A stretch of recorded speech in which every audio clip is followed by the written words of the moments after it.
Hello and welcome to the 13th video. So in this video I'm going to show you how to use the math solver function on the graphing calculator. So go to the math key and then go all the way down to solver and hit enter, and it'll show you this. And what it's showing you is you can enter an equation on the right side or an expression with x in it. Could be a polynomial, and the other side is equal to 0, and what it will do is solve for x for us based on a guess that we provide. So I'm going to put x squared plus 2x minus 3 because that's one that we know the solution for. So we know that that's actually x plus 3 times x minus 1. And so that means that x is negative 3 and x is 1 are the solutions. And I'm going to show you how you could find both of these. So let's say you have this. What we're going to do is press alpha solve. So this key right here has a green solve text next to it. At least on mine it's green. So I'm going to press the green button, alpha, and the button for solve. And it's going to take me to this screen. Now, I know that, so let's say I guessed negative 4 as x. I would do alpha solve again, and it would use that as a guess to try to find the root, the nearest root to it, the nearest 0.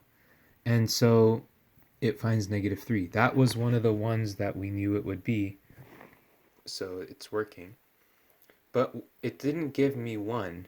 And the reason why it didn't give me 1 and why it gave me negative 3 instead of 1 is because negative 4 was closer to negative 3 than 1. So if I do it again, I put negative 4 there as the guess, and I do alpha solve, it's going to find negative 3 again. But what if I guessed something like 0, and I did alpha solve again? It gives me 0.9999, etc., which is basically the computer's way of saying 1. So it finds 1. What if, though, my equation wasn't this simple? What if it was something more complicated? Like, I don't know, negative x to the 4 plus 5x cubed minus 2x. I'm just making something up right now.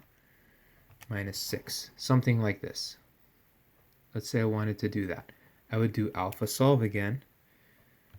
And this isn't a root. This is just from the last time, the 0.999. Let's say I wanted to guess 1. What's the nearest root to 1? So alpha solve gives me 1.2449. So this solver is useful if you know what the root is close to and you know the equation and you want to just plug in the guess and see what's closest to it. But if you want to see a visual of it, graphing is still the best way to do it. And you can do zeros on the graphs as well, like I showed you in video number 7. So that's how you use the solver function on the graphing calculator. And for now, this is all I have in terms of material. But if I come up with some other stuff that I think needs to be shared, then you will see more videos on that too. So for now, thank you very much and see you in class.